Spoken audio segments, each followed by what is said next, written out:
Good evening, everyone. How are you?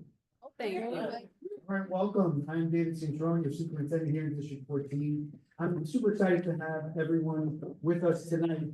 I know we have a Zoom cast also. Where are we casting from? Right.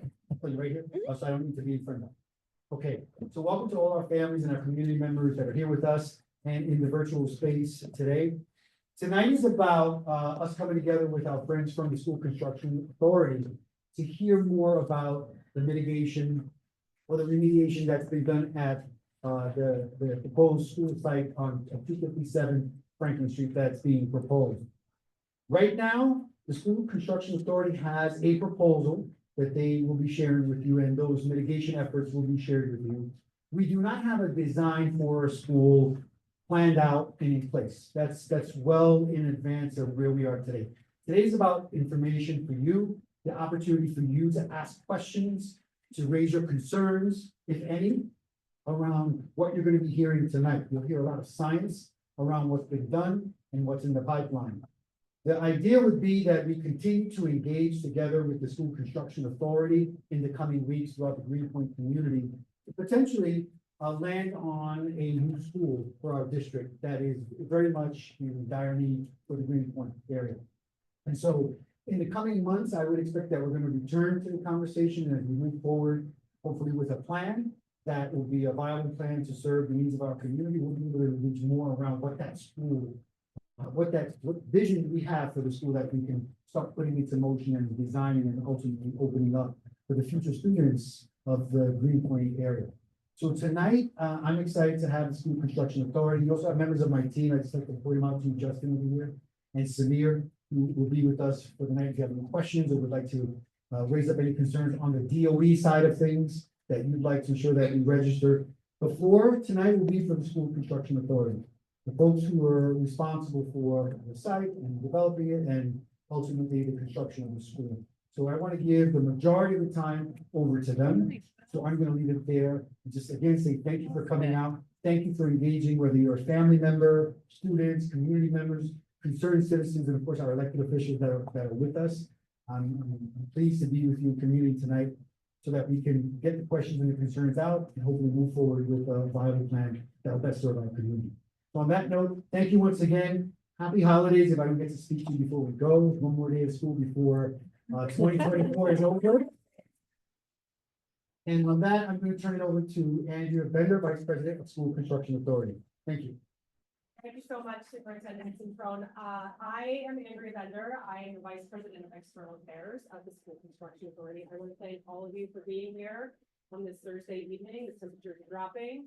Tomorrow is the last day before break, and we appreciate you spending your evening with us, whether you're here in person or you've joined on Zoom.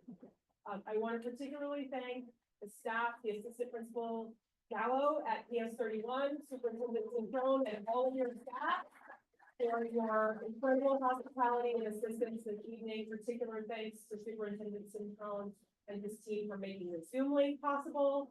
We appreciate you very much.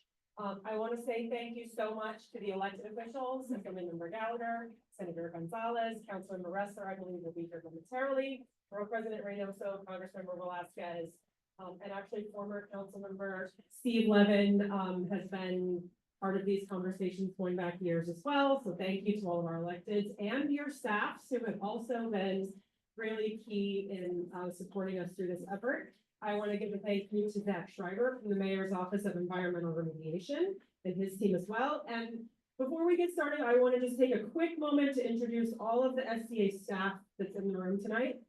We have Chad Andrusek, who is our Senior Director of Industrial and Environmental Hygiene. We have Mike Sherwood, who's our hazmat specialist. From External Affairs, we have Yvette Knight. She's our Director of External Affairs. We have Ben Goodman, Erica Porter, and Valentina Cuellar Laguna from External Affairs. And somewhere in the room, we have Chris from our Construction Management Department who's taking some notes for us tonight. Thank you guys for being here too. So this evening, we're going to share some information with you, a lot of information. We want to answer as many questions as we possibly can. Tomorrow, we will post our presentation online alongside the environmental documents for the phase 1 and phase 2. We are recording the Zoom, And as soon as we process the feed, we will post that on our website as well. We are also going to accumulate all of your questions and answers into a Q&A document, and we will post that on our website as soon as we're done with that as well. It might take us a couple of weeks to get through that, given the holidays, but we will do that. I want to just give a quick overview of the structure of how we're going to do this. So our presentation is really in two parts. The first is really centering around your community, things that you all probably know very well. We're going to go through those slides. If someone has a question, please stop us. We'll answer it, but we're not going to stop unless we need to, because I think you guys know your community much better than we do. When we get to the environmental slides, the technical stuff, we're going to stop after every slide and answer questions from the room. And of course, we'll take questions again at the end as well. So there are index cards on the table. You can write your questions down. You can hand them to us. We'll give you a mic if you would like to ask a question into the mic, however you feel comfortable. There are questions coming in from the chat that we will also ask through the mic. And we, like I said, we will compile all of it into Q&A and post it on our website. So thank you all so much for being here this evening. And with that, I want to turn it over to the elected officials for, whatever you would like to say. We're so appreciative of you to be here. So thank you. Hey everyone, I'm Assemblymember Emily Gallagher. I am very interested in your feedback on this site proposal. Before I was elected as an advocate, was very interested in these lots towards the top of Greenpoint and the toxic cleanups that need to be done there. And I, was very skeptical of the initial proposal to put a school in these places, but I've been very refreshed at the collaboration and the long-term vision and the commitment that the partners, both in real estate and in government, have made to clean this up.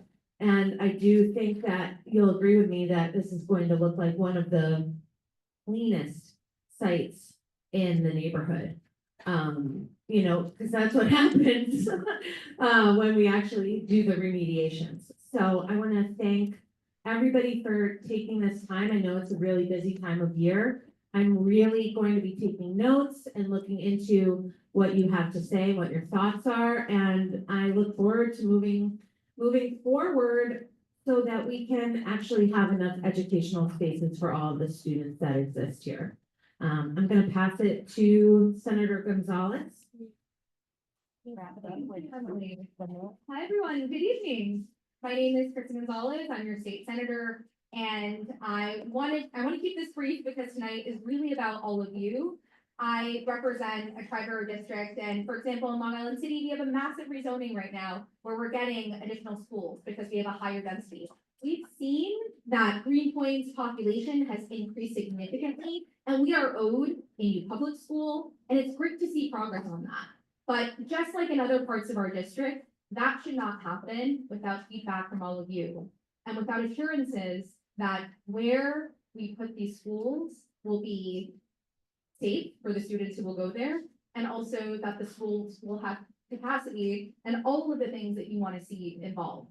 So I'm very much looking forward to hearing all of your feedback tonight. And I also want to offer that if you have a question or a comment that you weren't able to cover today, please reach out to our office, gonzalez@nysenate.gov. We're happy to be a resource and work with our incredible electeds here to get you an answer.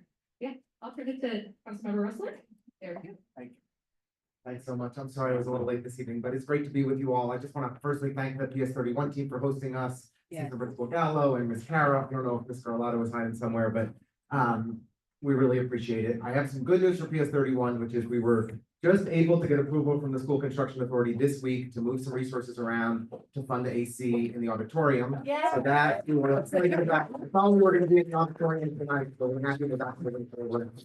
I want to thank the SCA for hosting this meeting with us in Greenpoint. I really want to also thank our superintendent, David Centrone, for co-hosting this and for his leadership and, for helping us to make this a hybrid meeting. Really just appreciate that so that more people could participate. When I came into office 3 years ago, I have been laser focused on how do we make sure that the promises from the Greenfield Williamsburg rezoning from 20 years ago are actually followed through. And so we're moving heaven and earth, Congressman Velasquez, Senator Gonzalez, Assemblymember Gallagher, and myself, to actually make sure the Bushwick Inlet Park gets built. It was great to see city storage come down this month. We're making real progress on that park. We're working closely with the city on Box Street Park. They've given us an updated timeline that park's going to be completed by 2028. We're pushing for faster. But you know, the other big promise that was made to our community was a new school. And of course, we need it. We've seen more new housing built in our council district than any other council district in the city over the last 15 years. There's clearly a demand. You visit PS 31, PS 110, PS 34, you see it. Schools are full, and we need more. We need more school seats.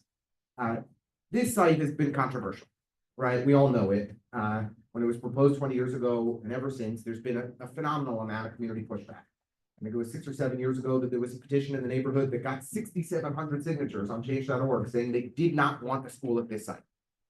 And they didn't because we all know Newhart was across the street, a state Superfund site that is had been one of the most toxic sites in certainly our neighborhood, but frankly, the city as a whole. The good news is that in the last couple of years, we've actually seen progress to see Newhart cleaned up. 90% of the kind of toxins in Newhart were removed. For the remaining 10%, we've seen concrete measures put around those toxins. We've seen a new retaining wall installed around the school to prevent any of those toxins around the site of the proposed school, to prevent the toxins from moving, the vapors from moving closer to this school. And the good news is we've looked at the movement of the vapors over the last decade plus, there really hasn't been movement toward the school site.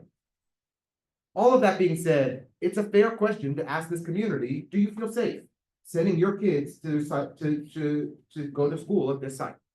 It's an absolutely fair question. And the responsibility, the message from the elected officials to the school construction authority was come and make the case. Explain what cleanup has occurred and convince our community that this is an appropriate site for a school. We proposed alternative locations and the city has said this is the site that they think makes the most sense. They want to move forward. We certainly need a school. And so tonight, we're really eager to get your feedback on whether you think it's appropriate. We're going to be listening closely and carefully capturing your input as we decide on a path forward together as a community. So that's what this is about. This is the first, as Andrea noted, of extended community engagement. We really want to hear from neighbors about what you think is right and what makes sense. And if you're comfortable with this location, I think there's a really good argument that the city can make for why it's reasonable. But ultimately, we want to hear from you, because if families in the community are not comfortable, then what's the point of building a school there? So that's what this is about. I really appreciate you all being a part of this conversation and look forward to continuing to build more awareness in our community, to solicit feedback so that we can make a smart plan for the future of our community together. Thank you. So this will be the first of multiple meetings, as the council member said. We're going to be joining Community Board 1 at their meeting on January 14th. We will be doing this presentation at Community Education Council 14th on January 16th. And we are in the early planning stages of doing an all virtual presentation for folks who couldn't join us tonight on the evening of January 22nd. And then from there, we will see where we need to take things. But just, yes, this will be the first of several. So with that, I'm going to turn it over to Ben Goodman and Mike Sherwood from my team, who will give the presentation. And again, if folks have questions while we're doing the community portion, just raise a hand.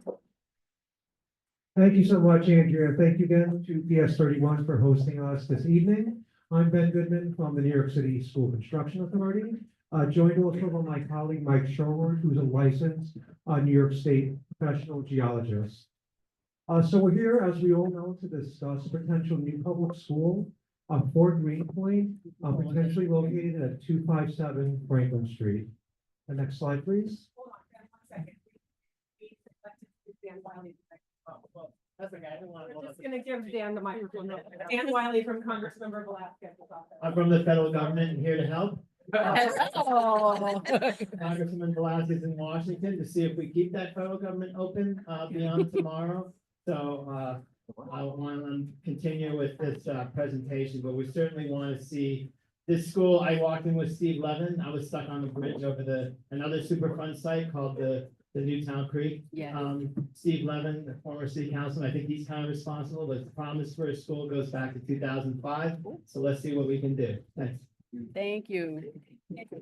Thank you, Ben. Next slide, please. Okay, so at tonight's meeting, we will discuss the need for the new public school in Greenpoint. We're going to provide an update on the Newhart site itself and the cleanup progress there. We'll also discuss our environmental investigations on the school site and the remedies. There are additional next steps, of course, including taking questions and feedback, doing more public, robust public engagement, as Andrea mentioned, and also discussing the New York City voluntary cleanup program. So again, the proposed school site is located at 257 Franklin Street. It's a candidate for development of a new public school here in Greenpoint. Next slide, please. So this chart represents the closest elementary schools in Greenpoint. PS 31, where we're here this evening, is overcrowded. Additionally, PS 34 is overcrowded as well. And we also have PS 110.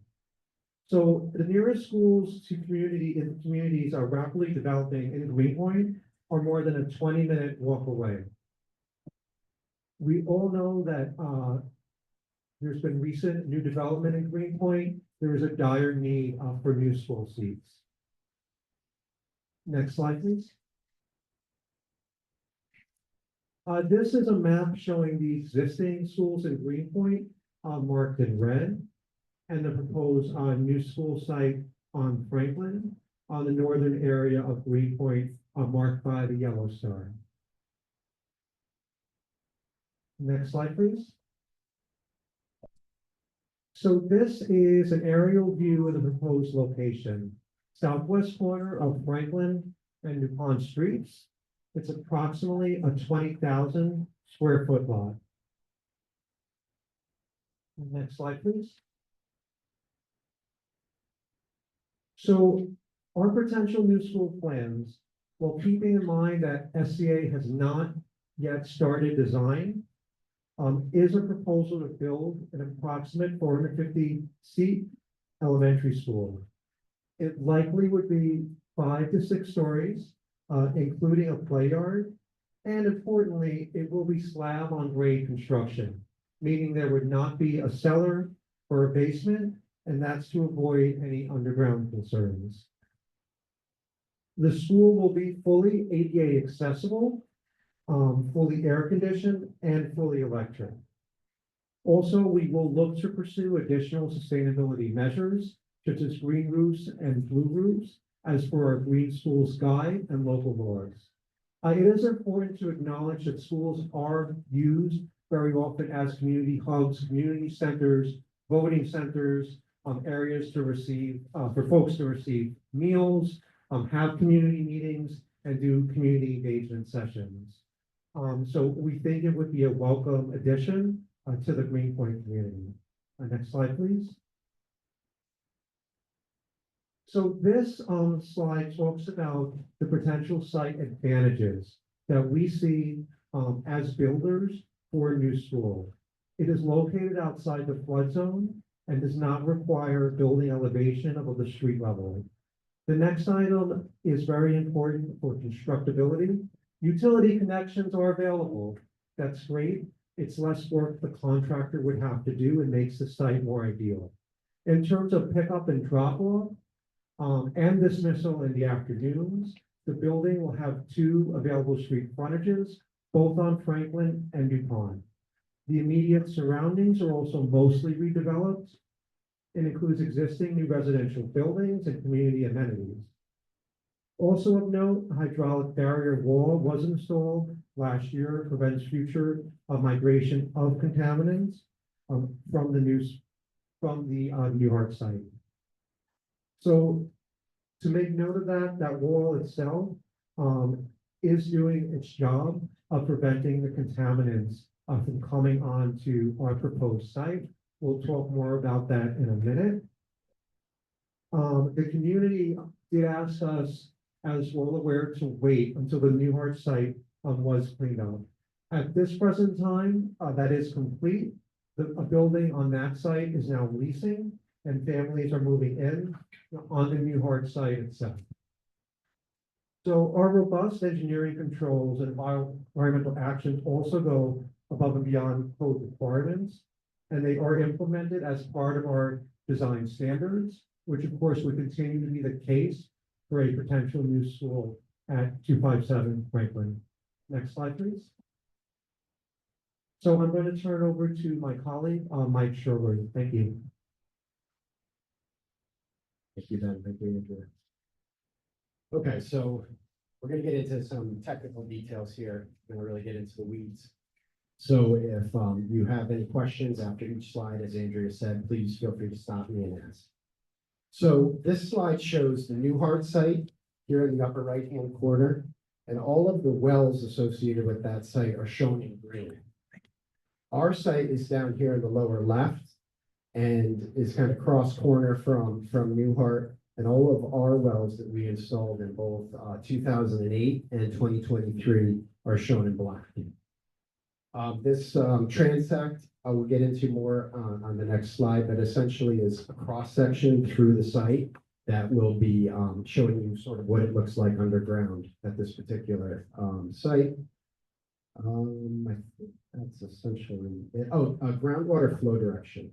Both on our site, the Newhart site, and other BCP sites further to the north, groundwater flow direction has been confirmed to be going to the northwest.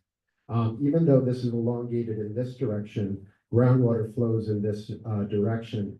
We believe that when the original release happened at Newhart, when those phthalate tanks leaked, that the material was being heated in order to lower its viscosity, and it got out into the utility trenches in the street and spread into the street through those trenches.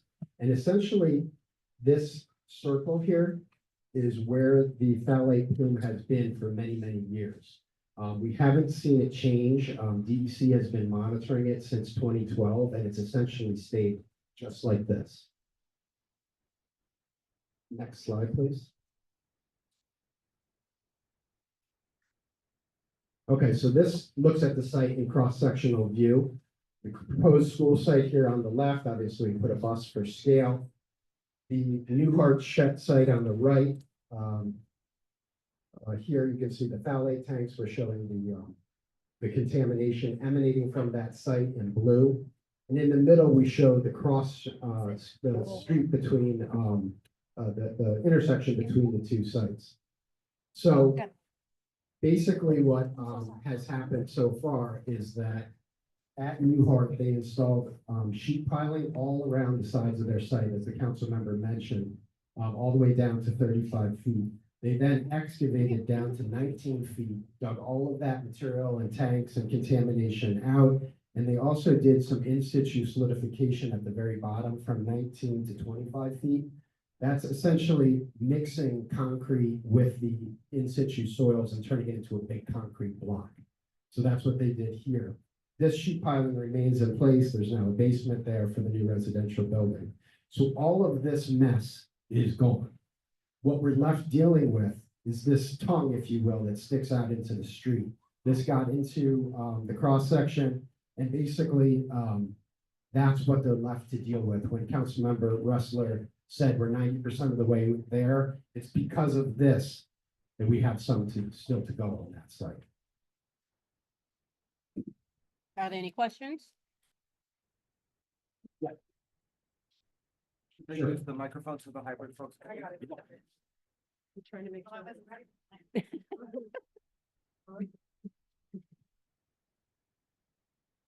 Hey. You said go back a slide? Yes, please. Hold on, sensitive. This one? Yeah. That was underground, that's like there is underground, obviously, we know that phthalate is also gas off VOC, so they release chemicals into the air outside of the area where they are physically. So do we have a map that accounts for what the shelters would avoid the and like outside of this, or do we have, I understand this is from before the partial remediation. Do we have a new study that shows post partial remediation, what the numbers of results are from that constant mix with the poison? The phthalates are semi-volatile in nature. They do not create vapor intrusion concern, not the phthalates specifically. TCE is the other contaminant of concern, which is a significant vapor intrusion concern for the new hard site. That one, it's a very good question. That one follows groundwater. So remember before I said that groundwater flows up to the northwest? Basically, the TCE plume goes in that direction. It does not go towards our site. We think that the reason that it's kind of shaped this way is because of how it was released from the new hard site. It got into those utility corridors and spread. But the TCE plume is very soluble in water. It moves with the groundwater flow. So Clay Street's dealing with the TCE plume, but we're not. And we're gonna get into what we found on our site in great detail. Thank you. Yeah, regarding the remediation of Newhart, we know that they completed the on-site remediation, but they are engaging in off-site remediation and sidewalks outside the site.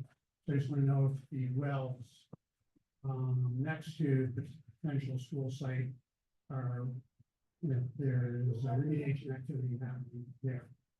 There will be. So they've already started. The wells on this side of the street, they're, the wells on this side of Franklin and DuPont, closer to the site, have pneumatic pumps installed in them, which essentially sip the phthalates off of that float. They're less dense than water. They float on top of the water, and it sips that material off the top, and it discharges it into a tank that's in the basement of this residential structure.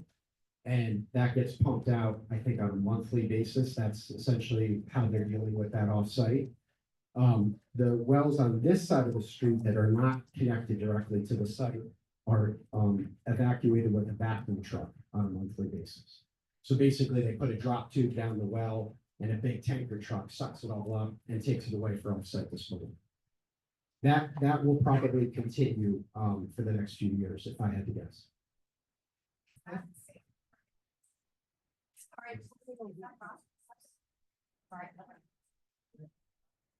It is. I think during the record of decision, I saw that there was some concern expressed by the community about the potential that when they're pulling this stuff up, that they could spill some on the sidewalk. I think they got dinged pretty hard for that. And what I've seen the last few times that I've been out there is they're laying down all sorts of absorbent material before they do anything in the well, because I think they did get in trouble for being messy or sloppy, but the ability to come into contact with it should be met at this point. And I can explain that in a little bit more detail. If you go to the cross-sectional view, the next The slide. next slide, Yeah. that one? So if you're standing on the sidewalk, this material is 12 feet below your feet. So there's no way to come into contact with it unless you dug a 12-foot hole. And I'm going to get into this in more detail later on. You know, the plume never got to our site, but even still, just to be cautious, we're not going to put a basement in because we don't want our building or our students to be any closer to that elevation than they need to be. So we're being ultra cautious with that. But under current conditions, you'd have to dig a 12-foot hole to get at this. You don't drink groundwater in this part of the state. That's all supplied by the upstate reservoir system. So there's no one drinking groundwater. There's no exposure through soil because you have a physical distance between you and the material. And as to your first question, it's not volatile, it's semi-volatile, so it doesn't create vapor. So there's nothing to inhale. So basically, there's not a conceivable way that your average person, not a construction worker, not someone, you know, testing the wells, would come into contact with this material. Thank you. And just so you know, phthalates can attach to dust particles, so it can be inhaled that way. Yeah, so we're going to get into much more detail about how we will control dust on our site, even though we're not dealing with phthalates, but our standard construction practices require dust control. And because the site is E-designated, and some of the folks from OER are here tonight, we'll also be doing community air monitoring, even though our site is not the source of the contamination, which basically monitors for dust and VOCs every time you're doing any kind of earthwork on the site. That's a OER standard, and we report to them on a daily basis when we're in the field, our findings. Yes, this might be answered later on, but it's a question I had related to the previous slide, following up on Steve's question. So there's the well monitoring and there's the soil boring. So what entity is doing that work? And if, again, if you are addressing this in the future, that's fine, but what is the process for oversight and accountability if that is Newhart actually doing the monitoring over time? And you said you're not sure how long they're gonna be monitoring. You said maybe a few years, Till it's done. They're basically on the hook forever. until what is done. The So the remediation. phthalates are no longer detected. They could be on the hook for years. And So the responsible party, to answer your question, the New Heart site, there was a developer who entered the brownfield cleanup program for this site over here. Yeah. This portion of the site is state superfund. And basically, that developer, I think they're called Madison Realty Capital. Yes. They're on the hook basically to not only do the cleanup on their site, but because it's a superfund site, everything that got off the site is their responsibility in perpetuity. So if this doesn't get cleaned up, quickly, they have to keep coming back and taking care of it. No, I understand. So what is the oversight process? So with Madison Realty? basically, their state superfund, they report to Jane O'Connell at DEC's remediation group. And she's been attending many of these meetings. I don't know if you've had a chance to meet her, but she is very much driving that remediation, communicating with the elected officials and communicating with the community. But she's head of the DEC Superfund and Brownfield Cleanup Program site remediation. She's a professional geologist, and she's been engaged throughout. Basically, this developer for Newhart has to report to her on a monthly basis. And she makes sure that everything's cleaned up in accordance with their standards. As a kind of follow-up to that, what if scenario, Madison Realty packs up, they don't sell, all of a sudden they're gone, and they're saying bye-bye to that responsibility, who's taking that over? Great question. The state. So under the state superfund program, the DEC would take over under that circumstance. They would finish the cleanup using state funds, and then they would go after responsible parties through litigation. Any other questions? We have some questions online. Okay. Did you have questions, Yeah. family member? Okay, I'm gonna give you the mic and I'm gonna find out what's happening. We were able to have a conversation with Jane about the site, and she Yes, we have some. absolutely was saying similar, like what they're saying is true. And we had other people who had bought the Newhart site in the past who did not do the remediation properly, and the state like made their life miserable. We were like watchdogging them for a long time, and I think that site went through about 4 or 5 different owners before Madison bought it. So, I've seen the process when they don't clean it up, and it is for real. And we can try to get Jane to do another meeting. I'm sorry, she's not here tonight. Any other questions? Okay, we have a couple of questions from Zoom. Is this the best location for a school if DOT goes through with plans to remove and reroute the B43 bus? Okay. Also, PS 31's parking lot seemed to be mostly the size of the building footprint. We're gonna get into some of those, that's a design question about where the play yard will be going and how street parking will be affected. That's not a question we can answer right now because we do not have a design. And regarding the DOT question, that's again something that we can't answer for, since we're not in design right now. We will take these questions and add them to our Q&A if we can get them a little bit more fleshed out. Any other questions coming in? Yes. I'm gonna give you a question. Chance.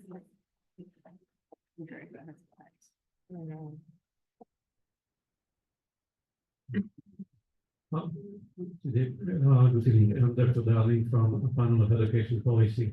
I have a question, is it an option that the school could be built together with developer who make a construction like the towers and, first of all, because it would be faster, second, because probably would be safer.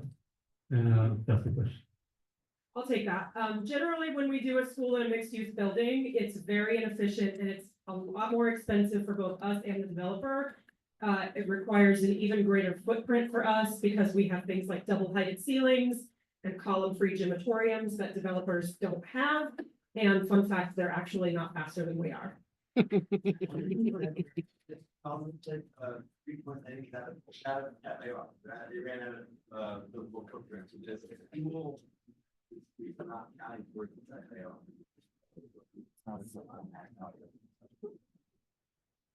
He was first, Okay. first. Yes, yeah, regarding the sheet walls, understand is the onsite remediation, they resorted to the concrete mix because the original remedy, was not successful because they discovered that the contamination was much deeper than they originally anticipated, actually below the sheet wall. And so one assumed that the sheet wall, you know, where the potential school would go, has a similar problem that it's not deep enough, and so the potential for migration is higher. Another excellent question. So what we think happened on this site, its contamination did not originally extend below 19 feet. They made a mistake, in my opinion. When they were pumping water for dewatering purposes inside of the sheet piling, they didn't slurp the phthalates off the top. Remember, we said it's less dense than water, it's floating on top. And as they drew down the water table, this upside down triangle represents the water table. As they drew it down while they were excavating, they left the phthalates floating on the surface and they smeared that material down below 19 feet. That's my opinion. And so that's why you had residual contamination beyond where they found it before. So then they were limited by the fact that they only drove their sheeting to about 35 feet. And you can only expose so much of the interior of that sheeting before it becomes structurally unsound. So they were capped out at 19 feet. They couldn't go any deeper without that sheet piling falling in. So essentially they had to do something in situ, and that's why the concrete came into place. Can I just add to that? Yeah. Thanks. I think it's just worth noting that the encapsulation that was used for the remaining 10% or so of the contaminants that were beneath the 20 feet down, that the way that they encapsulated it was considered in the ROD, in the record of decision, and that DC had said they were comfortable with that approach from the outset, and that it's a widely utilized approach for safely of managing the remaining contaminants to make sure that the development is safe for the people that are living there and for the community. So when we were briefed on that, when the kind of Madison went 20 feet down and still had further contaminants that they needed to have cleaned up, this was we thought a responsible course of action that could ensure the safety of our community. Sorry.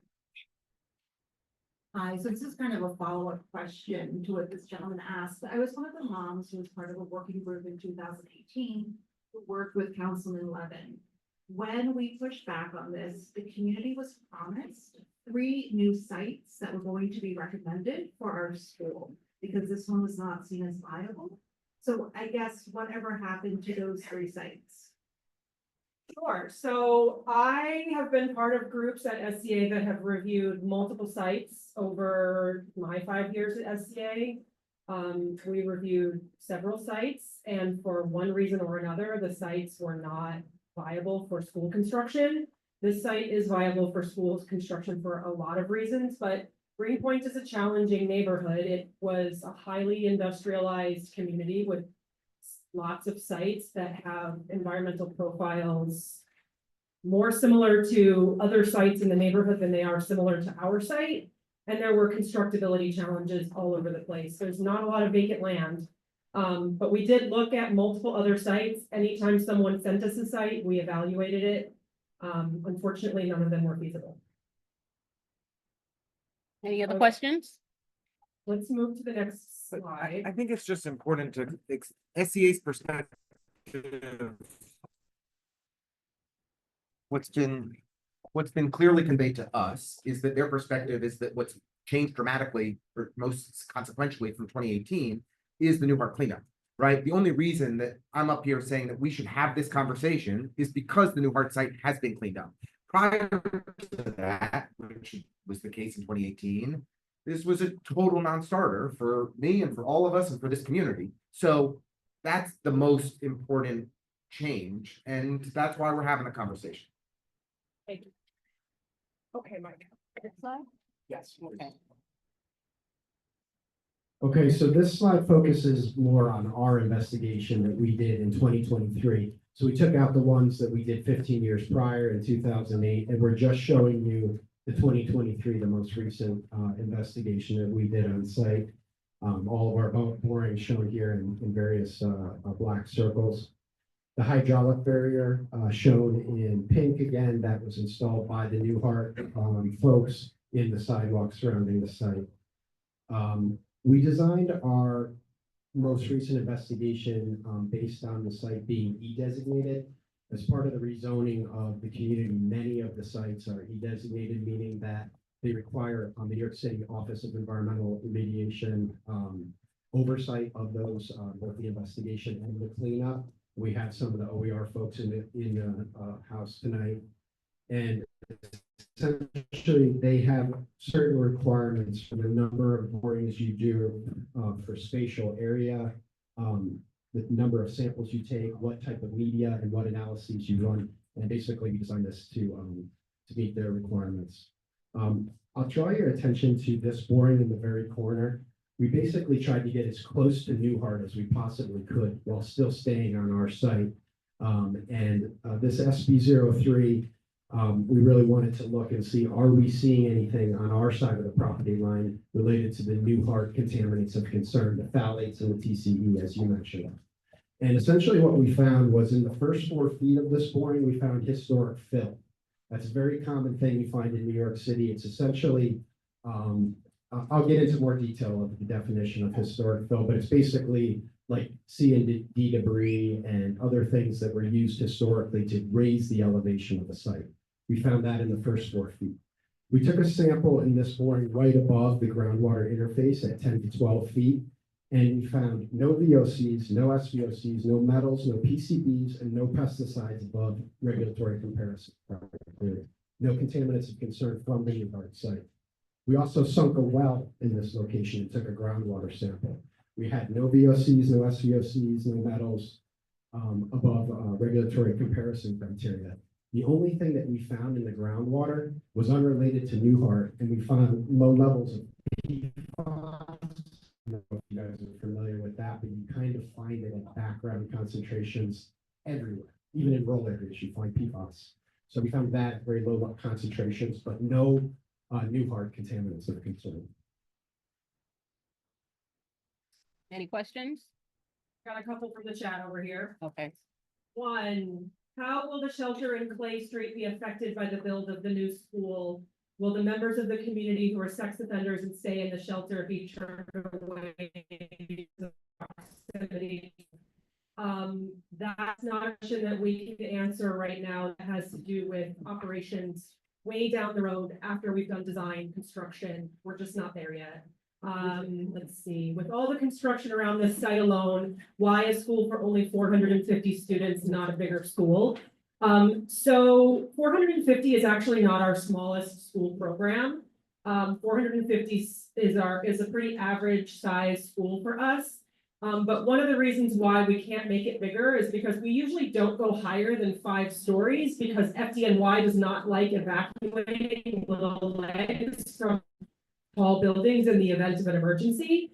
And as was mentioned previously, we are not doing that basement or cellar because of the underground issues that we've all been talking about. So this is the only viable location in the entire neighborhood for a school. It is the location that SCA has available to us right now for a school, and we feel confident that we can go forward here. No. Any other questions in the room on what Mike is talking about on our twenty No, they're twenty-three able to investigation? ask Yes. questions through the Q and A, and then they're also able to ask questions through the chat, so we made sure that it was available. She says it's.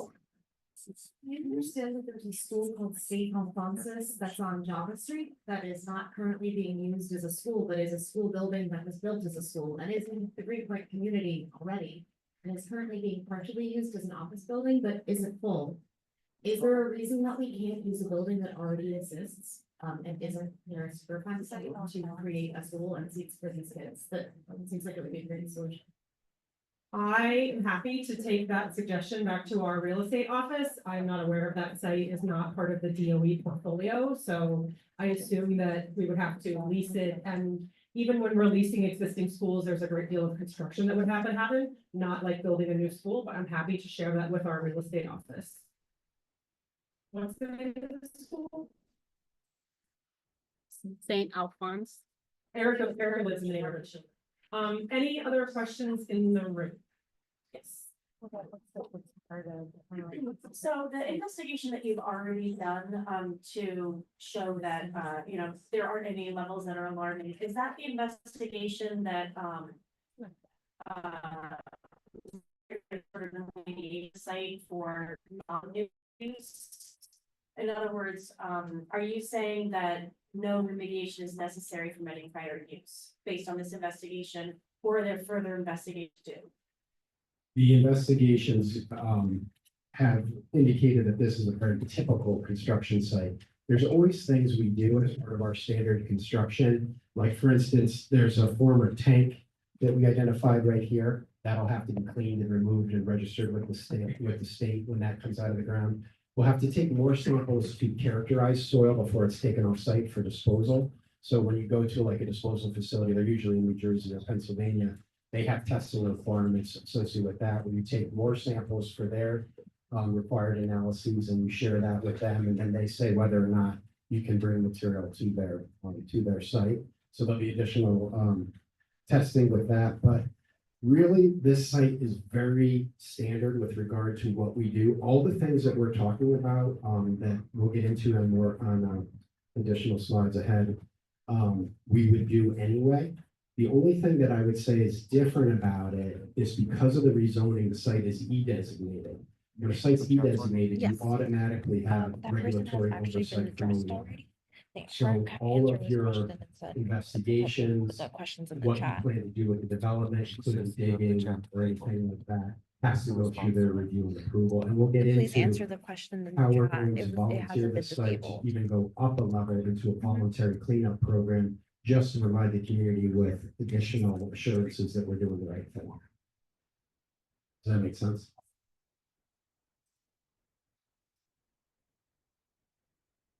Has there ever been any testing done on the playground across the street? There are some wells on that playground. I think you can see them here. They were installed by the Newhart folks, and I think they were done to see if that phthalate plume had entered the playground. My understanding, it kind of ends right, that plume kind of ends at this corner. Steve, that's your understanding as well, right? I don't think it extends into the playground. Right on the sidewalk, but not in the playground. Any other questions in the room? I feel that we seem like we're depending on a lot of little things here, like it's not safe on the sidewalk, but it's okay on the playground, and then say, unless stuff comes up and they get messy on the sidewalk and it gets absorbed, and then children walk by with their little lungs and their short legs and breathe it in, I understand it's like convenient that it has two frontages, but like, can't you demolish something somewhere else that is not near a Superfund site and make it? I think I understand your question totally. Yes, here's the crazy thing. Superfund sites, cleanup sites, particularly in industrial neighborhoods like this, are not uncommon. If you go on, I'm sure that some of your community members have done this, but if you go on the DEC info locator website, you can look up all the sites and remedial programs. There really aren't any pristine, never been developed sites in this neighborhood that we could go to. if we get through this data, I think you'll see that this is about as good as it gets in Greenpoint. We have a very clean site, relatively speaking, compared to any of the sites that you would find on the DC info locator. It is considerably better. And again, with regard to exposure, you're talking about the Thowley Pool. It's 12 feet below grade. There is no way for someone to come into contact with that without digging a 12-foot hole, pumping water, and it's not volatile. So there's no vapor intrusion concern. So even though it's there, it's not exposure potential.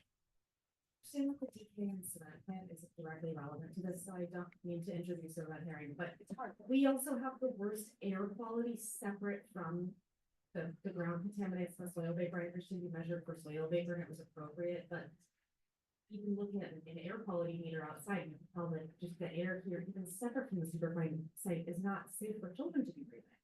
So I just want to jump in there. One of the things that I tell people when they ask, why are you proposing a school in a floodplain? Why are you proposing a school next to a highway? Why are you proposing a school in this neighborhood? We build schools where families live. Families are living here. Families are living here. They're walking on these sidewalks. Children need to go to school near where they live, and more than a mile to their current school is one of the reasons why we feel particularly like this location makes sense. We build schools where families live. And that's really important to us. It's really important to us that children have a school in their neighborhood. Oh, I saw the senator. Sure. Sorry, I gotta hold this close. I just want to thank SCA for that answer, but I also just want to validate that you bring up a really good point and a big concern. We have one of the worst air qualities in the city. Not only are we a site for a lot of environmental justice because of the environmental history here in Greenpoint, but we're next to the BQE. And I think that's why the electeds are here to also be part of this conversation across levels of government, because SCA is not going to solve for all of the issues, but that's what we're working on too. That's why we have the BQ Green Plan, which I want to shout out Congresswoman Velasquez's office, because those applications go to the federal government from the state. But it's something we're actively working on. And there are also temperature and air quality requirements that we're setting at the state level to make sure, and then also looking at how we have school ventilation and other infrastructure improvements to protect the health and quality of life for the students who are going to these schools. But I agree, we have to build schools where people live, and we have such a high density, so we're trying to balance these needs 100%. Thank you, Senator. I have a couple of questions from the chat. We need a middle school, not an elementary school.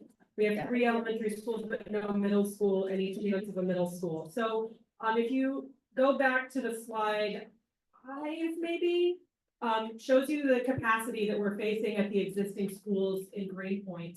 So these schools, as you can see, are bumping up against the limits of their enrollment. And I think the educators in the room and the education professionals will understand that DOE is in the process of implementing a mandate from the state to reduce class sizes, which is putting additional pressures on classrooms. I don't know how old PS 110 is, but the building that we're standing in right now is 124 years old. PS 34 goes back to the post-Civil War period. So those are not buildings that we can add on to. We have some real infrastructure challenges in our old buildings. So we do need additional elementary school capacity in Greenpoint. And I would again note the distance of Little Legs from that northern part of Greenpoint, where there's a lot of residential development happening, to these 3 schools is around a mile, which is really farther than the DOE's guidelines prefer. When is the proposed opening date of this new school, and when would the application process commence for potential teachers? We don't have a proposed opening date because we're still here talking to all of you about whether or not we're going to go forward. Once we make a decision about whether or not we're going forward, we would certainly establish an opening date in collaboration with all of you. What about the flooding and ponding water in the playground next to the site? Has that water ever been tested, and why are there drainage issues?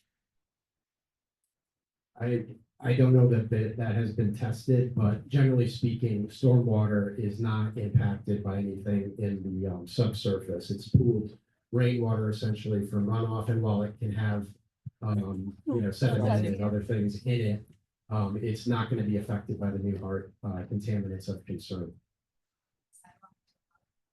Say it. Stormwater? Yes. Yes, it could. If it's at a lower elevation relative to the sidewalks or anything, you could have run. Yeah, she just Yeah. wrote those questions. But we have Yeah. 16. I would say that probably, parks would need to regrade it, bring it up a little bit so that it's mounted and above sidewalk level. Yep, yep. All right, so I'm just gonna, we kind of veered off topic a little bit, but staying on this slide. I worked with former Congressman Maloney's office to actually expand 3K in Greenpoint. We got 30 feet into building blocks. I think the most asked thing in our neighborhood is actually about 3K. So would it be possible to think of this in a new way? So we were promised a K through 8. And if we did an actual early education center, which would be 3K, pre-K, and K. This school, that's 90 in pre-K. I don't know the number in K. I think at 34, it's 54 seats. So that would free up all of the schools so that we could have first grade to fifth grade. And there is a real need for middle school. And I think if you look at the district as a whole, we are not full. We have schools that are, at I don't know, 170 students. So how do we, for equity purposes in our district, can't we just rezone? Well, if that's needed, I mean, we're talking about $55 million. So those are some questions for the DOE. I will say that any conversation about an early childhood center, pre-K, pre-K is something that I would be happy to talk to the Office of District Planning about. I think the superintendent had to duck out, but I don't know if you guys are equipped to take those questions. Okay, so we'll refer those questions to district planning. Here, Councilmember Fox. Thank you. Thank you. So, the starting point to this conversation is that if you live in northern Greenpoint, some of the new towers that have gone up, Greenpoint Landing, et cetera, all you're 8/10 of a mile, 9/10 of a mile from an elementary school. That is a significant distance for families. When you're talking about getting your 5-year-old to school every day and having to travel basically a mile, that's not what we should hope and expect. We want to have an elementary school that's more convenient for where people live. So whether at this site or another site, that's just a commitment. We have seen significant population growth across our district, and the data shows there is demand for a new elementary school. Full stop. We want that, so wherever that school may be located, at this site or somewhere else, it has to be more convenient to the community in northern Greenpoint. There is capacity across the elementary schools in District 14 as a whole. But if you look at the top 5 schools for elementary schools where we're filling our seats, 3 of them are our 3 Greenpoint schools. PS10, PS110, PS, is the data up there? Oh, so I got that. It's there. But I got it right. I make it up as I go along for the most part.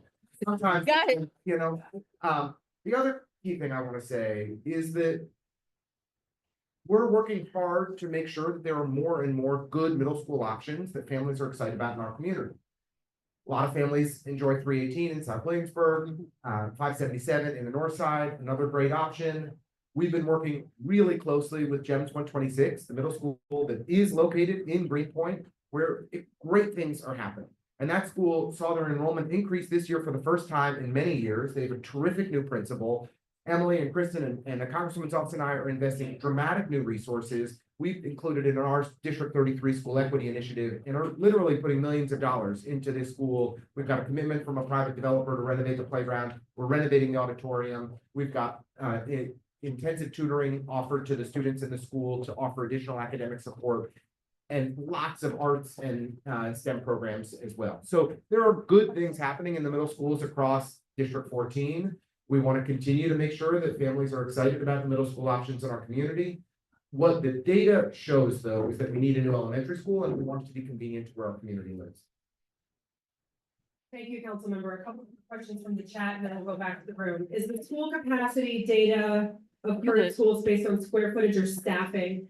That is a question that I need to ask our experts. I believe it is a combination of both. I know that square footage is a big part of it. I will find out if staffing is a part of that as well.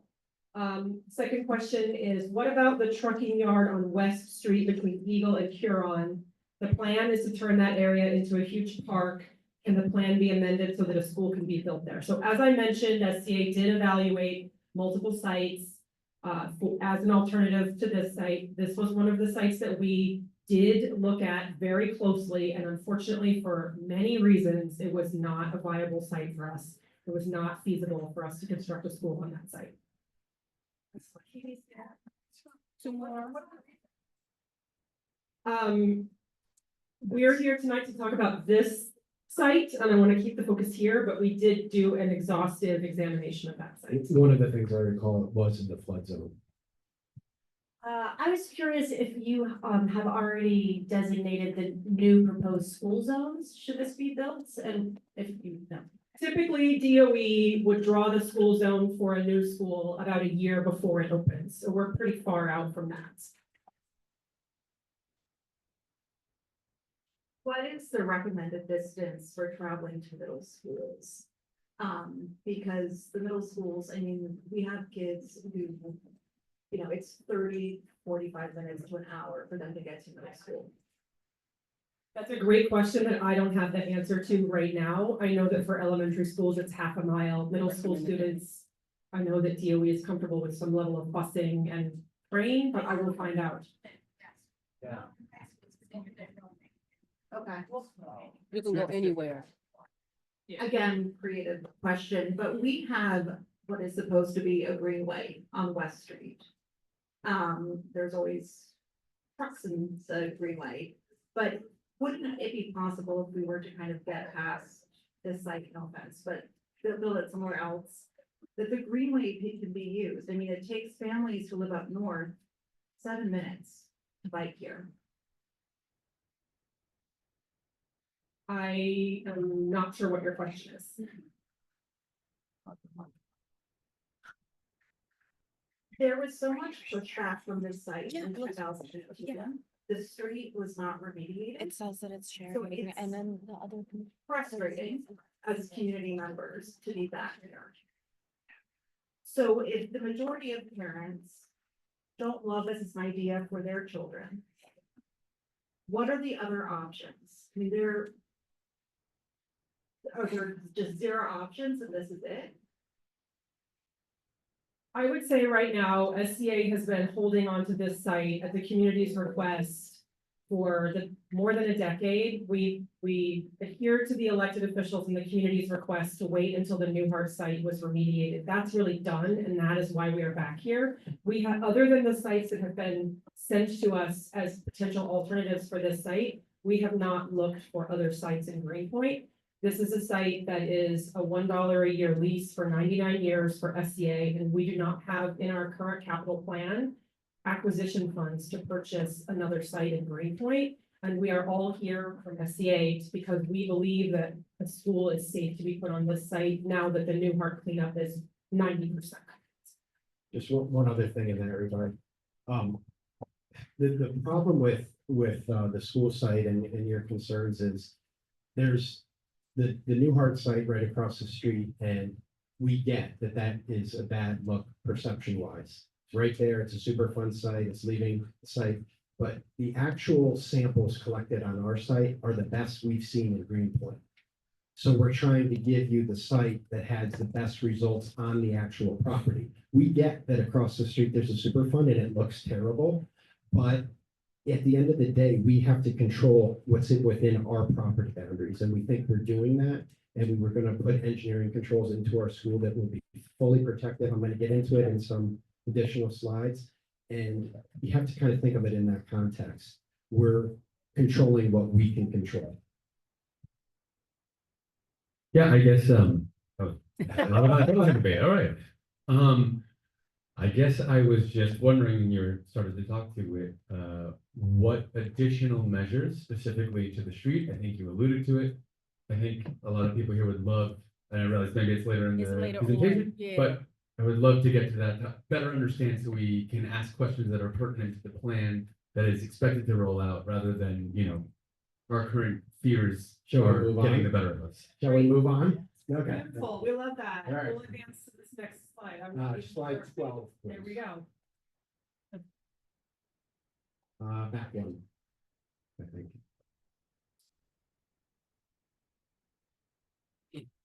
So again, as we discussed, we found some historic fill and shallow fill material. We found a tank which will have to be removed and registered with the state. We did not find any contaminants of concern from the new hard site. So what are we going to do about soil, to your point? We're going to properly characterize all the soil for off-site disposal that needs to leave the site. We're going to backfill with environmentally clean fill, meeting New York State DEC's general fill criteria, which is an SCA standard that's in our general specifications on every site we develop. We're also going to implement a community air monitoring plan. Essentially, what that is we set up monitoring equipment around the site to monitor for both dust and VOCs.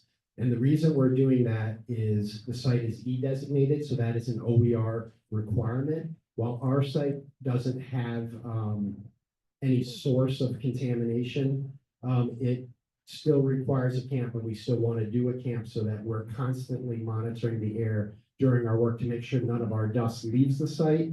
And if we detect any dust, that we start spraying water to suppress it. Will that community air monitoring be accessible by the community? The Yes. question is, will the community air monitoring be accessible by the community? Yes, it is. So basically, we have to do daily reports. Every day we're doing earthwork on site and report them to OER.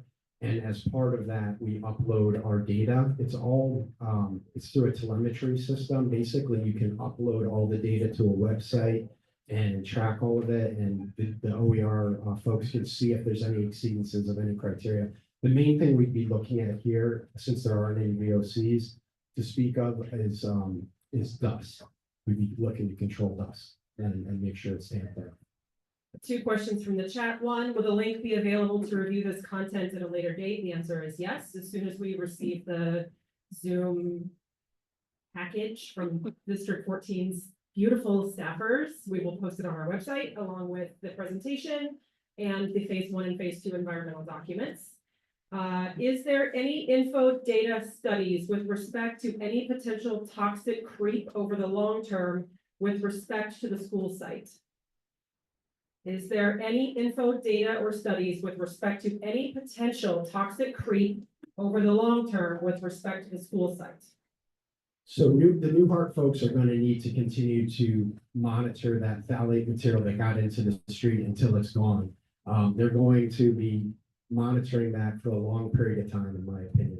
It's gonna, even though they're a recovering product and they're cleaning it up, they're probably gonna be on the hook for many, many years to come. And it is essentially their responsibility to continue to do that. With the hydraulic barrier in place, it hasn't come into play yet, so we have that hydraulic barrier on our property lines. The material hasn't reached that yet, but it's an insurance policy essentially saying that if anything were to change in the future, the material's not moving right now, but if it were to mobilize for some unknown reason, that there's this added safeguard there. So essentially, we do not see any evidence of any of the Newhart contaminants of concern on our site, nor do we think you will ever see those contaminants of concern on our site. But, is it so impaired? Could you repeat how deep the hydraulic barrier is? Oh, yeah, that's a good point. So our hydraulic barrier goes down about 25 feet and the depth of water is about 12 feet. So it's about halfway down, that barrier system. And we're not proposing a basement, as Ben mentioned earlier. So there's no reason for us to depress or pump the water down towards the bottom of our cutoff wall. We're not going to put in a basement. We're not going to pump water. We're specifically going to prohibit dewatering so that that barrier completely intersects the groundwater interface. That makes sense. Shouldn't you do a post Newhart remediation investigation just to confirm that there isn't any migration, especially since based on your kind of theory related to why they had resorted to Plan B as far as using ISS as kind of extract and remain soil. So is that part of the cleanup program is you'll do a remedial investigation? They will, yes, certainly. But can't you speak to what's moved over time? Yes, I can. So they've been monitoring that phthalate plume, DEC has since 2012, and it essentially has not changed. Even during Hurricane Sandy, the superstorm of the century, they took measurements immediately afterwards, and the groundwater elevation did not significantly change, and the plume dimensions did not significantly change. As I mentioned before, groundwater flows to the northwest. The dimensions of that plume seem to have been driven by the release that happened. The material physically made its way into the street, into utility corridors, and kind of spread along duct banks for utilities. And that's how it got into the street. There's nothing as far as physical vehicle moving that material to our site because groundwater flows 90 degrees in a different direction. So the fact that it hasn't moved in all these years is not surprising from a hydrogeology standpoint.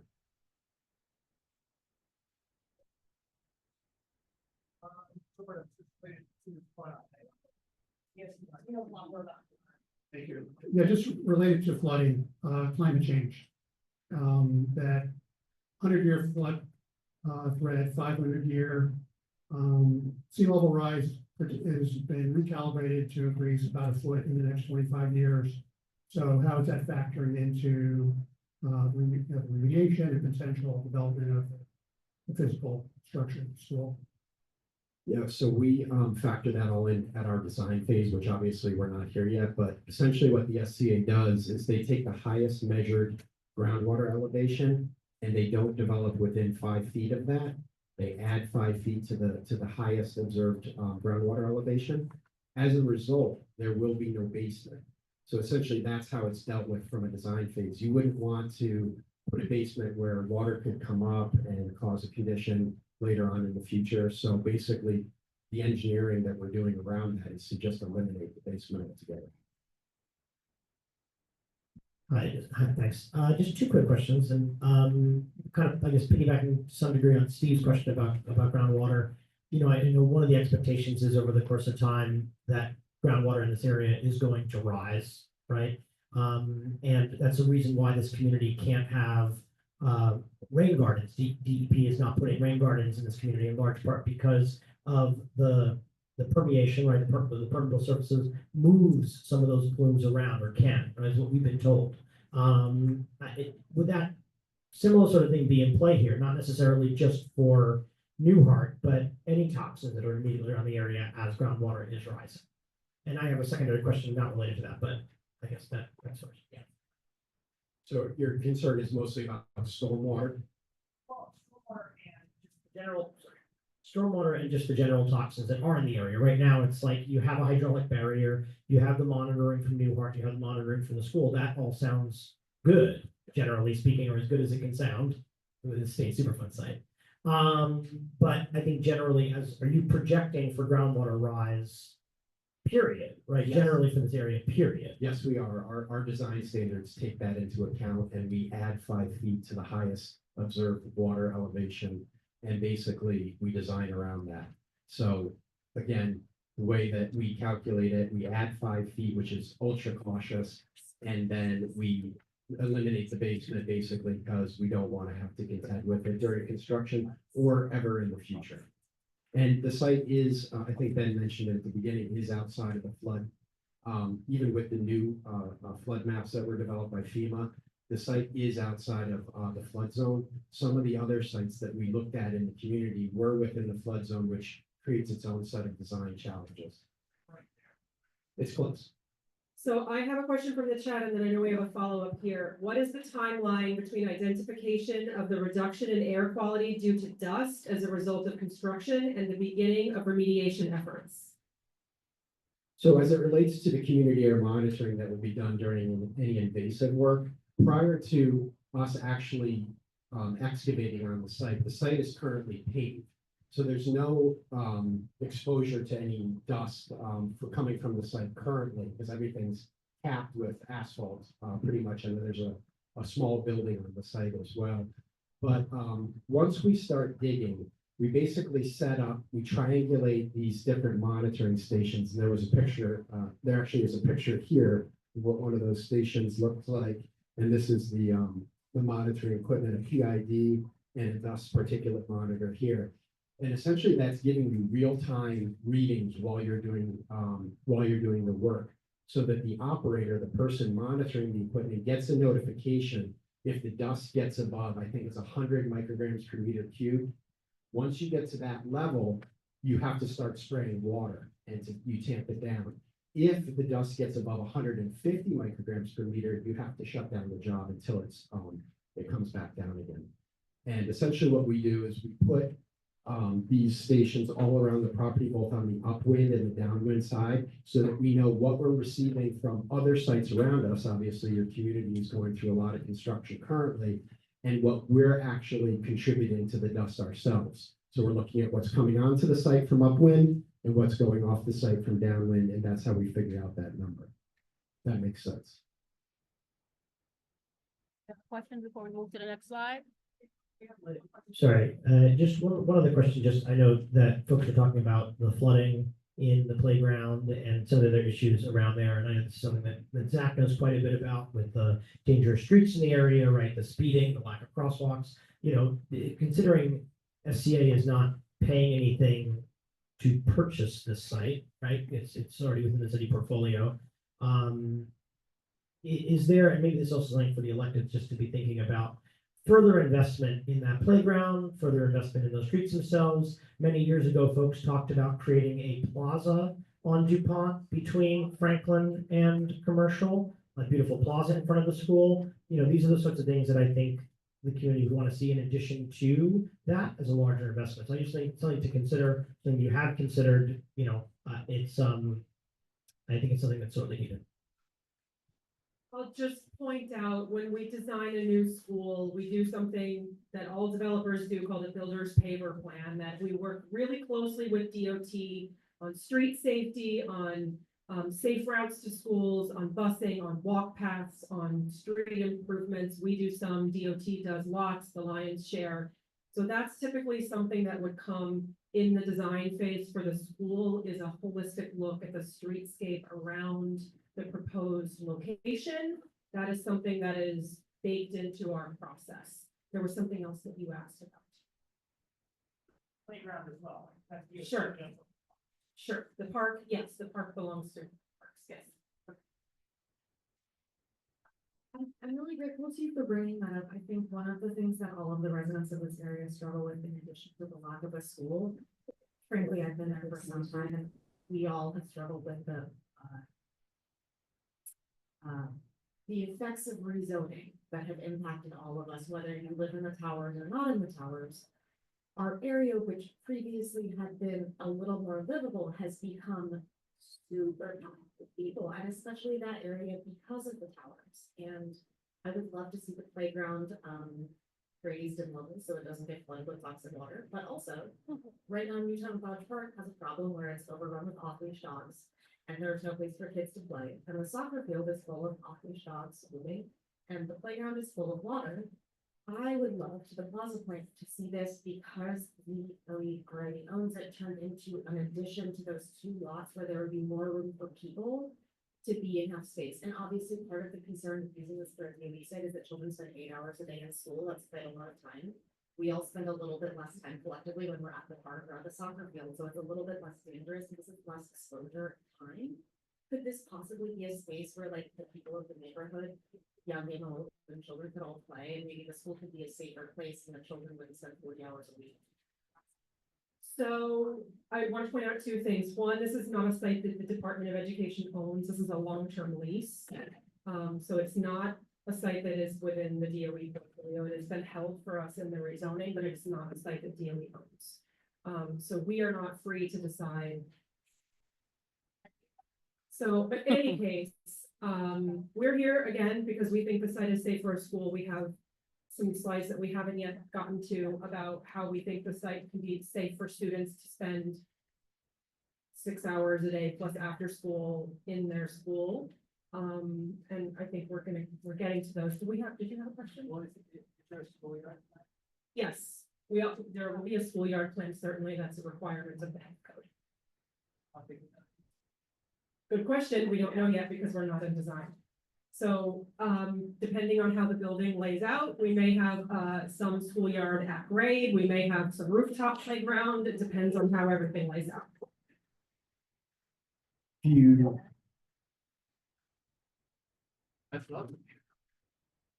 So just a question, I just want to clarify too, because it's not within public control and this is a site that was given to us by a developer. We also, as electeds, don't have the like ability, right, to just say like, this is what we're, you know, new things or, so I just wanted to clarify like what we also do and don't have control over. That said, that is why we're trying to keep public land in public hands and maximize our green space. Shout out to the first people, one of whom is sitting behind me. We're doing a lot of good work to make sure that we have buffer space. No, I was just fine. I just wanna say again, we're here because we think that this site is safe for the students and the staff who will be utilizing this building, and the families who will utilize this building off hours on weekends. Other questions in the, yes. We have 2 questions in the chat, okay. Okay. I just wanted to clarify, so it's not a property that's owned by city, does this put limits on what what we can do to the property? I know it's 99 lease, but if we're putting $55,000 into it, what happens in 99 years, or, you know, are there limits to what we can do with the property? If it's not owned by the city? From a capital eligibility standpoint, the school construction authority leases property from other entities, non-city entities all the time. As long as we're leasing something for more than 5 years, we have the ability to spend capital dollars on it. We love a 99-year lease. We hardly ever get a 99-year lease. We usually only get 99-year leases from other public entities, like Stuyvesant High School is a long-term lease with Boundary Park City Authority. There are other examples. We have a school going up on Governor's Island shortly. That's a long-term lease with the Trust for Governor's Island. We love a 99-year lease. 99-year, we build our schools for 100 years, so we think a 99-year lease is as good as it gets when you're leasing property.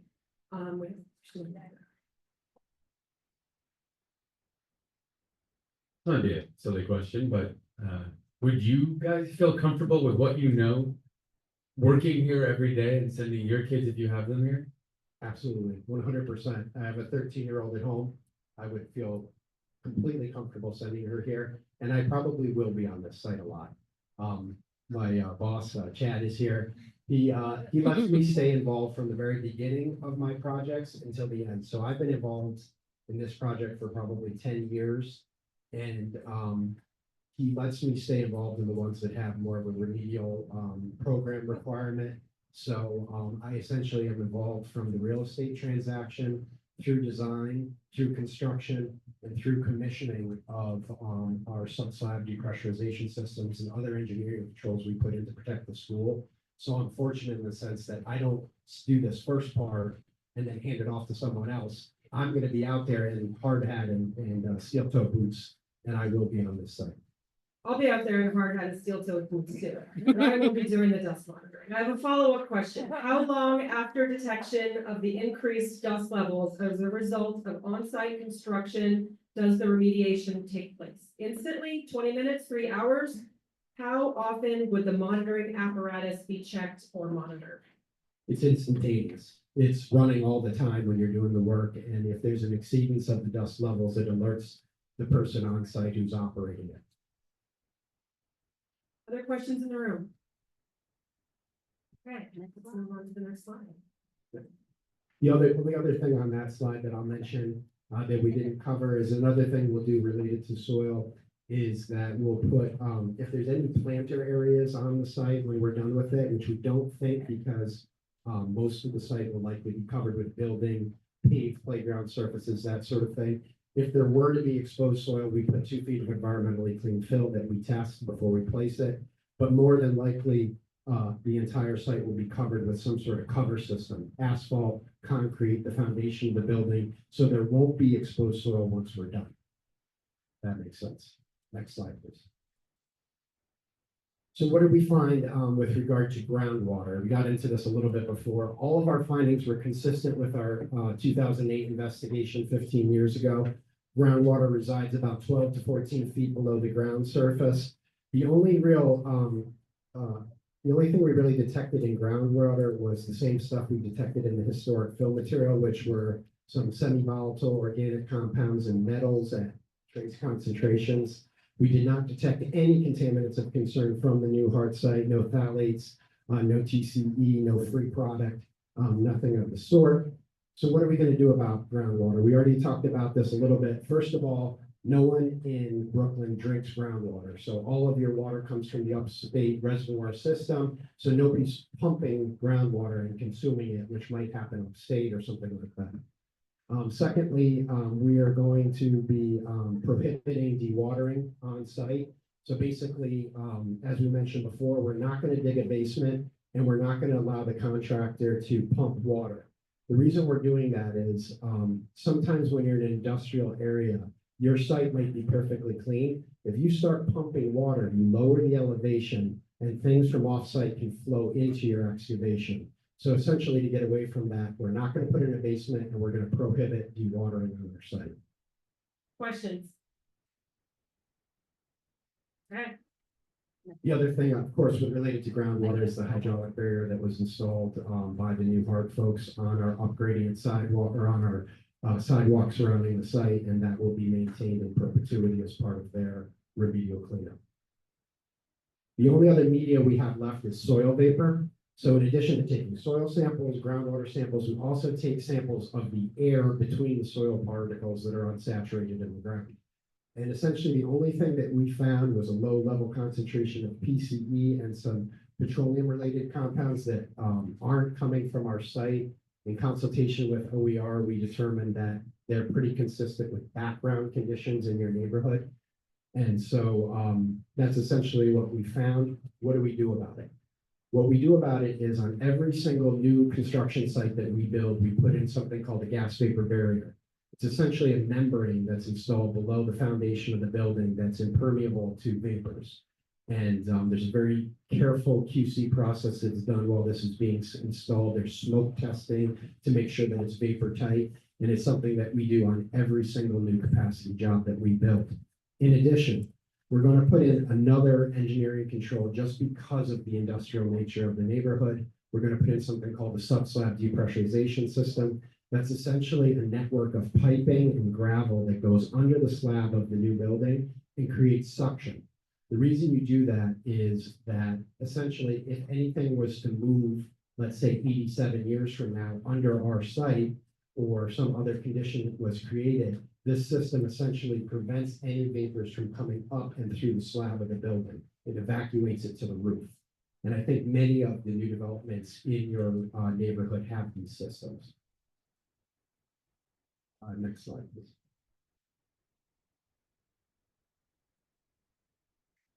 So with the three media we talked about, soil, groundwater, soil vapor, we've done exhaustive investigation of this site over the last 15 years. The results of the two investigations were completely consistent. Nothing has changed in 15 years, suggesting that there is things are very stable on our particular site.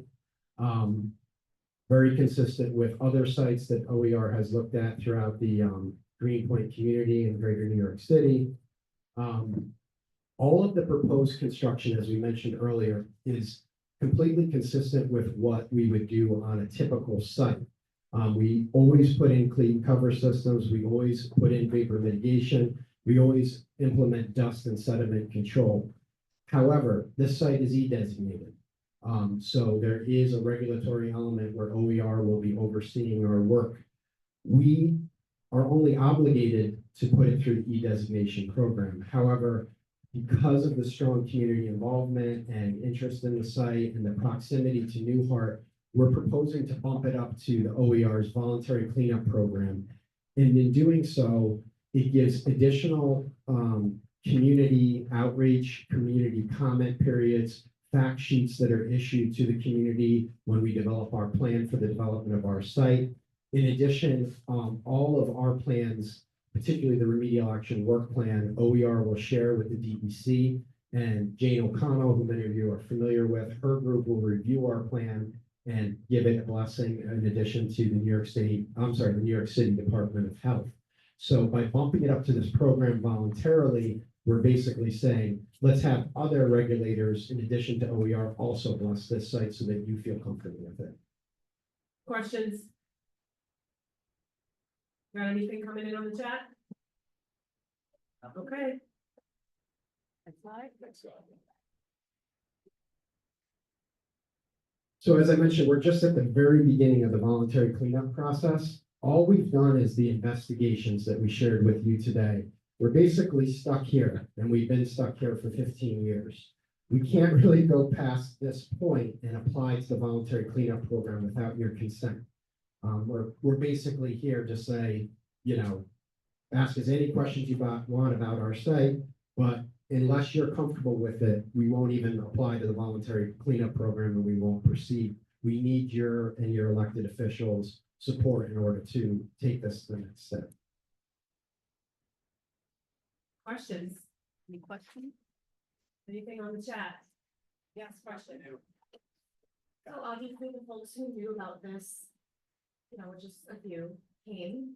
And maybe some people are watching online, so we're all here offering our comment, but to your point about you need community consent to create the school at a site we all feel uncomfortable with and protest against for years. Will there be an opportunity for public comment beyond this? Will there be a vote? How will our voices be registered? Because I'm hearing a lot of dissent in this room, and I just want to make sure that those feelings are. So, as we mentioned at the beginning, this is the first of 4 meetings that are currently scheduled to review this information. We're trying to hit as many people in your community as possible. We're going to be at the community board. We're going to be at the community education council. We're going to be doing another meeting that's fully Zoom to try to maximize people's exposure to this material. We're going to put everything online. If we need to do another in-person hybrid meeting, we'll make that happen. We want to make sure that as many people in your communities have access to ask us their questions directly as is needed for people to feel like they understand this information. That's where we are. Assembly member. Well, I'm really grateful that this meeting is happening and everything. We have been trying to get this meeting scheduled for like 3 months. So we're gonna really hold SCA accountable to hold multiple meetings because obviously this time was not ideal. The day before Christmas break. So, yeah, we're gonna make sure that we have saturation as much as we can, to do this. Yes, we know that this is not the most ideal time for this information, but we did want to get it out there. For having this meeting, I think that's awesome. I guess my question was, yes, this meeting is an awesome opportunity for us to have our questions answered. We all now have opinions and feelings. What do we do with them to make sure that they're honored and that the members of this community who don't agree with this are still heard and not steamrolled because the SCA doesn't have another say that they like better? There will be a 30-day public comment period associated with our remedial action work plan. In addition, to us putting our reports up on our website, which Andrea mentioned at the beginning, they're already there. We're also going to post this presentation and along with some other information that we have on that website. OER will also, post all of these materials online. And during that 30-day public comment period, it'll be very much like Newhart. You'll have an opportunity to provide your comments on the proposed remedial action work plan. OER will review it and then tell us, we'd like you to change this or that, or respond to the community's concerns. So there is definitely a period. There's also fact sheets that are developed. So there'll be a mailing list developed for this particular site. And when we're getting ready to propose the remedy for our site, which again is pretty standard construction, but still, because we're proposing it, putting it in the voluntary cleanup program, we're still going to go through all these bells and whistles as if our site needed cleanup, just to get the community's engagement. So there'll be fact sheets distributed. There'll be an online database where you can review our reports. There'll be a 30-day public comment period, and we will have these meetings as much as the community needs them. We've already met with your elected officials many times already, and they have asked really tough questions from the beginning. They've been great advocates for all of you, and they've pushed us to provide the most comprehensive investigation, remedial plans, this presentation, everything that we do. So hats off to them. They have been involved for many years now. And one of your elected officials was here tonight that doesn't even represent the district anymore. So that shows what kind of community you guys have here. And so to the question about when and how and whether we move forward, we're gonna be looking to your elected officials as community leaders to guide us in whether, when, and how we move forward. So we're gonna be in dialogue with your electeds. We're not gonna move forward without them. We're hoping to go forward together. But that's how this conversation is gonna continue. This is the first meeting. There are lots of others. A question from the chat. Is there a rough estimate of a completion timing? Even assuming fast approvals from here, if not a timeline, is there a desired goal of a functional school? So Slide for that. I know there's a slide for that, but I'm gonna go ahead and answer it. So generally speaking, when SCA builds a new school, we're 1 to 2 years in design and 2 to 3 years in construction. So from the time that we move forward with the site, it's generally 3 to 4 years until we open the doors of your new school. So depending on how we and when we and whether we decide to proceed here, that will inform our potential completion date. I have one more. When do we vote on this as a community? We're gonna be talking to your electeds. That's how we're gonna do that. I have a couple of questions in the room, I know, and then we will keep it. I realize that the voluntary cleanup involves the area of the school. And maybe this is an issue more for Madison or DOT, but is there any talk of actually remediating the street? Yes, they are currently in that process now. They finished cleaning up their site, as Councilmember Rustler mentioned at the beginning. They're dealing with what got outside of the property boundaries. And what they've done is, for the wells that contain the phthalates, they've put pumps in the wells. And the pumps are pneumatic pumps. They essentially float on the groundwater surface, and they have a mouth at the top that sips the phthalates off the top of groundwater, pumps it into a tank in the basement of the new building, and then that gets pumped out on a monthly basis. Can I just follow Yes. up? Yes. Quick, sorry. Yeah. So is, assuming that works as proposed, is the idea that that lip that you said that's going beyond the border, that starts to recede over time? Yes, And they're on the hook until that lip is totally gone? Yes. And there's zero testing? yes, So theoretically, it would continue to shrink? yes. That's Under what the utility trenches. Superfund program, you have to deal with that. And you're talking about the utility trenches, where it got into the utility trenches. Yeah, obviously, that's a great point. Obviously, the most efficient way to deal with this stuff is dig it up. That's what they did on that site. The problem that they faced was the streets under the utilities under Franklin DuPont are a labyrinth of utilities. It's like insane. They, just even putting vertical borings in is difficult.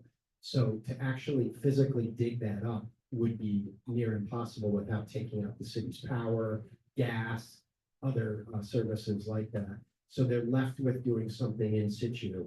It's not as fast, but it will sip that material and basically they're permanent forever. Thanks. I'm addressing this to you and also to OER. If this project does move forward and you enter into the cleanup program, could you flex on the comment deadline, the community board? 30 days is a really tight window for us to cycle through committee and the full board. I'll let OER speak to their process, but So most of our, hi there, I'm Cy Schreiber from OER. Most of our projects don't raise this level of community involvement. So this will be somewhat unique for us. However, we have had a handful of sites where community has been involved, a lot of them in this neighborhood. And if we need to extend the comment period, we are completely open to that. We had, I think, a site that had issues with holiday schedule, et cetera, so we extended the comment period by another 30 days. So from our perspective, this is not our construction schedule. We want to make sure that everybody has the opportunity to participate and comment. And also with the comment period, it's typically something that is virtual. Comments are submitted to us via web email addresses and things like that. We are more than happy to participate in public meetings like this to present the remedy that will be implemented, that's proposed to be implemented, and to discuss those concerns in this sort of venue so that people have the opportunity to hear other people's questions and process and follow up on those things. So we have a legal minimum to have a 30-day public comment period, but there's no legal maximum. Great, we're there with you, we're here for you, we want everyone to be heard, that's really important to us. I will get to you in just 1 second, I have a question on the chat. For the sake of transparency, is there any downside risk that has been identified as part of the evaluation process for this site? Basically, this site is very good for Greenpoint, as from an environmental perspective. Its biggest downfall is it's across the street from Newhart. It hasn't been impacted by that site, but the perception around being across the street from the Superfund site can be pretty devastating. And, we've looked at other sites in this neighborhood. This site, putting the perception thing aside, is an oasis in a sea of industrial properties in Greenpoint. I don't think people can really read what that chart says, so I'm not quite sure what that process is in terms of where we are, but. This says phase 2, so that was the data we were presenting. And then it says we are here and we haven't even applied to the program. So this is the whole application, public comment, remedial action work plan development, notice to proceed. And then we start construction, and then we have a PE certified report at the end. A closure report goes to OER, and then they certify if we've met all of our requirements. So what triggers the 30-day review would be the what? Remedial action work plan. So So that's been submitted yet? no, we have not developed that because we haven't even applied to the program yet. We did the investigation. We have not submitted our application for the VCP. We don't feel like we can do that until we have your approval. Yes, we're looking for Congress member and the elected officials to let us know whether or not we can advance to that next step. Other questions in the room? Yes, no problems. Yeah, regarding the contamination from Newhart that reached the sidewalk adjacent to the proposed site, what is your theory or what is the analysis of why it didn't migrate further on site? Go back to slide. So most of the tanks that they had for the phthalates were kind of in this corner. And basically, we believe that they were heating the material because the phthalates tend to be somewhat viscous. So when they were making their vinyl siding or whatever industrial process they were doing on site, we believe they were heating it. And when this material got into the ground, it was fairly liquid. The cold subsurface quickly made that material more viscous, slowed it down, kind of turned it into goo, and it hasn't moved much since then. Physically, as we mentioned before, we think that because of the tank's proximity to buried utilities, those utilities, the bedding material for those utility corridors, basically acted as a conduit for those phthalates to make their way out into the street.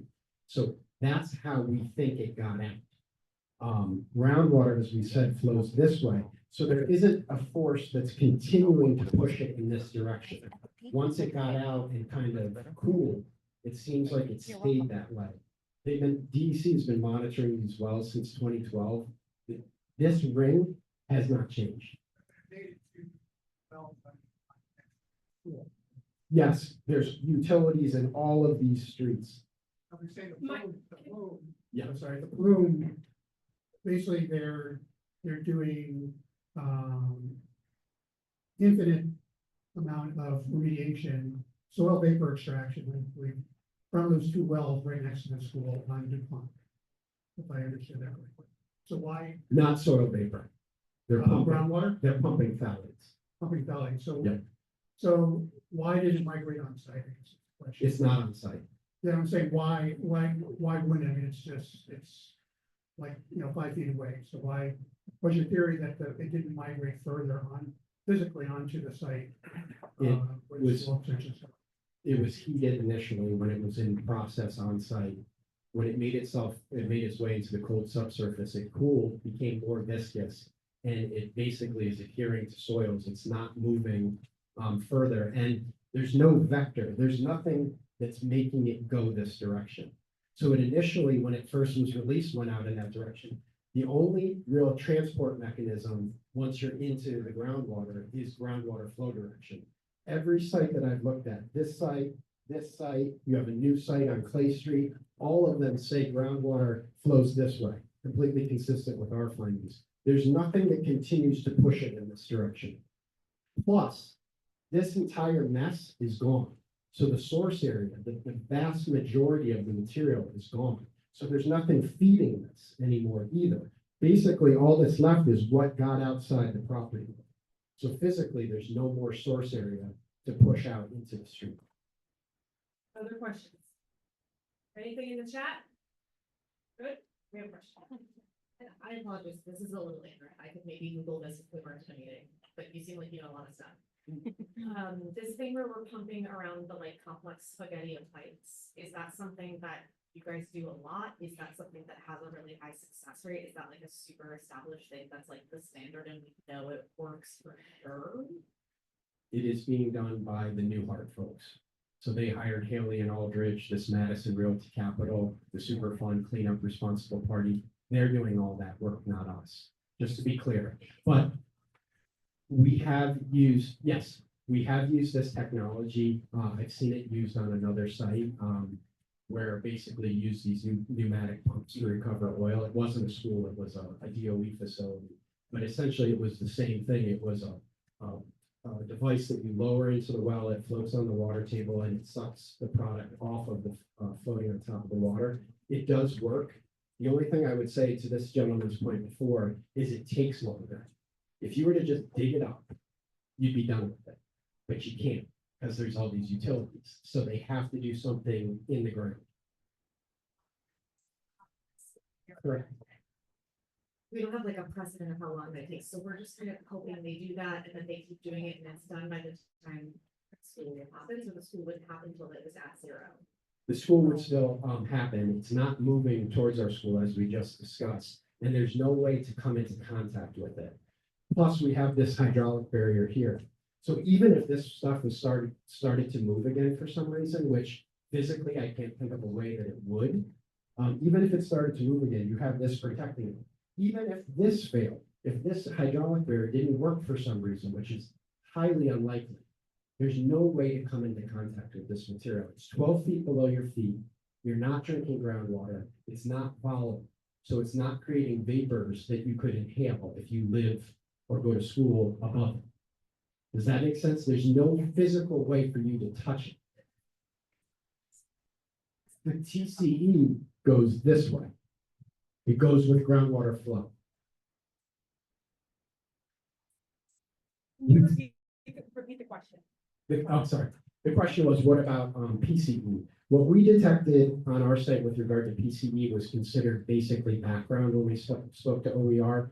We detected very low concentrations, not suggestive of any kind of source. It seems like it's kind of background.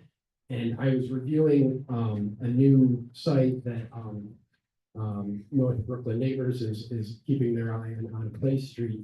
And our site, as far as any of those vapors are concerned, pales in comparison. If we have a couple of hundred PCE, this site up on Clay Street has 3.9 million TCE, which is another chlorinated solvent. Steve can speak to that, I think, in more detail, but we've just been looking at it and our site pales in comparison. There is nothing with regard to a source area in our site. It's just what we detect in industrial areas as background. I just want to recommend you join us on the community advisory group for the Newhart site, where we get really into the details of all this and have lots of fun together. And is anybody from Newhart here? Okay, I just wanted to check and see if anybody wanted to weigh in on any of that. I think it's, you know, next time we have a community meeting, I think it'd be helpful for DEC and for Madison Realty to come. And they can also be a part of this conversation, because look, for all of the developers that are building in this area, it's good for them that there'll be park space and schools to meet the needs of the growing community, right? Like for all of us, we're invested in those outcomes as elected officials, longtime neighbors, and the developers that are building. So it's important for them and, you know, I think. For the cleanup work that's happening. Yes, Madison Realty and their technical firms are doing the work, but with very rigorous oversight from DEC. So. We spend more time with DEC as elected officials than probably any other city or state agency in Greenpoint because every site is toxic, right? That's just like we represent probably the neighborhood with the highest concentration of toxic sites in the city, unfortunately. And at no site in the neighborhood has DEC been more rigorously and diligently engaged than in Newport. And we speak to Jane about it all the time and her team. You know, there are, I don't know how many, but there are very many recovery wells in the street and close to the school. I don't know if you have a count, but multiple, and they're tracking. We've seen no signs of the phthalates showing up in these recovery wells. We're not seeing issues there. So we're hoping that in the monitoring wells, I should say, and we're hoping that the recovery wells are going to are going to be successful in removing the remaining, you know, junk that's in the street. And, you know, I would love if there was a way for us to tear up the street and remove it all. You know, I hope that, you know, at a future date, when we finally renovate, you know, the playground across the street, Greenpoint Playground, that there may be an opportunity for us to dig up some of the sidewalk area and do some additional work there. So there are ways that we can work on it. But we're doing the best we can within the constraints that we have.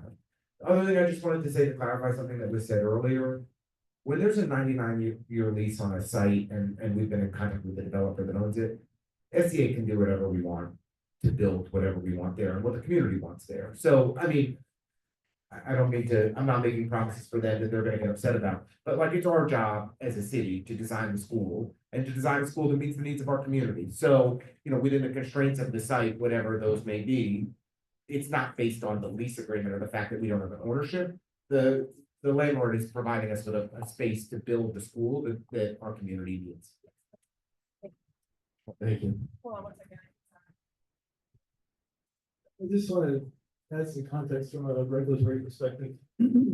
So what DEC required of the developer of the Newhart site is that this alignment here is very densely covered with wells that are constantly actively recovering the contamination from the subsurface. So you have a constant pull on this side of the street from the residual material below the street. These wells on this side of the street will be evacuated, from what we understood from the site visit, and the meetings that we attend on a monthly, bi-weekly basis with DEC and the Newhart development team. That'll be on a monthly basis. There are half a dozen wells that will be evacuated at that frequency. The whole exercise will be about 2 to 4 hours per month. And so you have a draw in this direction of all of the residual contamination below the street. So that's one thing. I think that's helpful to understand. The other thing, there are a couple of other things too, I think, that are potentially important. Newhart has been looked at by both the municipal and the state level in terms of protectiveness for future occupants of this building. In the street below the building here, you have the highest concentrations of residual contamination that have to do with the Newhart site. DEC, State Department of Health, we co-review the documents from our perspective because we have some jurisdiction on this site, have all determined that it's okay to live here 24 hours a day, 365 days a year. That's really important to understand because this is where the majority, and the contamination is being pumped into a room in the basement of this building, in a well-contained tank. It'll be evacuated into a completely sealed truck. And it's all happening within the footprint of this building. And the experts on these topics have decided it's okay to live here. The conditions across the street at the school are that this cutoff wall was installed, in paraphrasing Jane O'Connor from DEC, as an additional measure that isn't essential for preventing exposure on this site. This is something that is nice to have, but not necessary for the DEC. So that's good to know because There is some residual contamination here. It pops up in the wells occasionally, but it's not moving. And the gradient is being pulled back in this direction from the recovery wells on that side. So that's kind of bad. In terms of this site, we have some other cleanup sites that we managed around, dozens around this area. There's a housing development here, a residential building here that has an active depressurization system that Michael was describing. Across the street, these two buildings both also have vapor management. The entire neighborhood is managing environmental issues successfully. We closed these buildings out for occupancy, I believe, must be 7 or 8 years ago now, and it's going great. We're monitoring them on an annual basis. We know the systems are running and operating, and that's how this building would be operated as well. There'd be monitoring in perpetuity to make sure the systems are intact. We have monitoring on this side from the state, and so there are a lot of measures that are being proposed, a lot of conservative measures, in some regards beyond what would be necessary. And from a regulatory perspective, this is more than we would ask for. So I just hope that provides a little bit of context.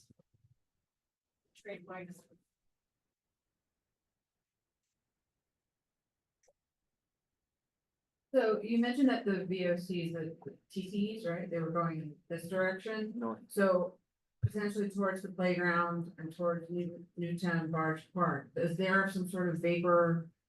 I mean, So- certainly not at the playground, The but I don't know. if TC you knew. plume actually is essentially here. And as with the phthalate plume, when the building was constructed, that was generally removed and remediated.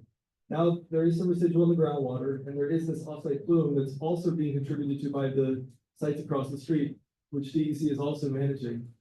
DEC is now working with the owner of Newhart and the owners across the street to actively remediate those residual TC contamination issues. Yeah. So that's over here. So that's a very serious issue across the street. Those are very high concentrations. And there's a lot of work to do to make the potential building projects across the street safe. We had a But large. that said, we have this building here, which has some residual edge effects of that plume. And we're managing the occupancy of that building in a safe and protective way. Not from the TC. No, the that's opposite this way. direction. But worth noting, we had a large community meeting just earlier this week about the cleanup of 29 Clay Street. And which includes 3 large parcels and is the area that the gentleman's referring to the east here where this is going, which is a severely polluted site that we are also hopefully making some actual progress in cleaning up. I mean, this is the thing. For those of us who lived in the community for a long time, who are aware of these issues, I think many have given up hope that Newhart would ever get cleaned up. And the fact that we got a developer to come in and work with the community and do a good job cleaning up the site was a major accomplishment and is a positive thing. And I hope that we'll have a similar partnership, positive partnership with the folks at 29 Clay. That's to be determined, but we're starting to engage on a comprehensive remediation, let me not overstate it. We're starting to engage on a remediation plan for that site. Thank you, Councilmember. Any other questions in the room? We got any questions on the chat? Okay, keep it going. I think we're on the. Yeah, I'll turn it back over to my colleague Ben. Thank you, Mike. So the estimated time, for us, the school construction authority, to build a new school, as Andrew mentioned before, typically design is 1 to 2 years, followed by construction, which takes about 2 to 3 years. Also, as Mike mentioned before, OER's voluntary cleanup program, it will run parallel with our design and our construction of the new school, and will, of course, include ample public participation. So the Newhart on-site cleanup has now completed. Only off-site NAPA recovery remains. Those residential buildings on the Newhart site are nearing completion and will be occupied before school construction actually begins. As Andrew mentioned, we will be pursuing additional community engagement meetings throughout this project. We are going before the community board and the CEC next month, and we're looking to host a virtual meeting as well in January. Yes. how are you working with this, our current CEC for this district? So we will, present this to the CEC next month. To get input and comments as well, and do a similar session of answering questions, as we go through the process. There are questions in the room? Any questions in the chat? Last. Next slide, please. So this is my contact information, bgoodman@nycsca.org. You could also email greenpointlanding@nycsca.org with any questions. The link to the documents, including this presentation that will be posted soon, is under Community on the SCA's website, nycsca.org, under Community and under Environmental Due Diligence. So right now on our website, under the environmental due diligence page are the phase 1 and phase 2 documents that underpin all of the data that Mike shared with you tonight. We have a section on our website for new school sites. There will be a folder on that site for 257 Franklin Street. In that folder will go this presentation, the environmentals, and as soon as the Zoom link is to us, we will add the Zoom link, the recorded Zoom here, and the Q&A will eventually be uploaded there as well. So everything will be there. We'll share it with your elected officials as soon as we post it. We'll share it on socials so that folks can spread it around as well. And you can please reach out to us through these mechanisms, through your electeds, or through any other mechanism with your questions, comments, concerns, anything. We'll do it together. Now my brain's fried, sorry. Senator Gonzalez, Congresswoman Velasquez, Councilmember Ressler, and I, Assemblymember Gallagher, are gonna work together to put together an outreach plan and try to help. So if you wanna volunteer on that, that would be great. We'll kind of come up, and I've got Jasmine from my team here. And we've got Catherine from Senator Gonzalez's team, and Angela from Councilmember Ressler's team, all here. So we'll work together to put something together to start spreading the word. And, while we didn't have as many people in the room with us here tonight, I just wanted people to know that as many as 50 folks were online, following along closely. And so there was more engagement than you might have felt, although we did appreciate the thoroughness of the questions that folks asked. We really care about your input. We will be creating ample opportunity for folks to engage and weigh in and express your concerns, support, excitement, opposition. It's all welcomed. We want to hear it and work through it together to create a plan. And so we'll, each reach out to us tonight, tomorrow, whenever. We'll come up with more effective ways so that we can streamline, make it easy for you to reach out to all of us to share where you're coming from. But we track every single incoming question, concern that we get in each of our offices, and we'll be tracking this most carefully. And I just want to thank, the SEA and Superintendent Centrone and his team for being with us, and I know we are. And we really wanted to have this meeting in Greenpoint to make it convenient for folks. And so we appreciate you all making the time to be with us, and we'll continue with a lot more outreach to come. Yes. Thank you. Any other questions?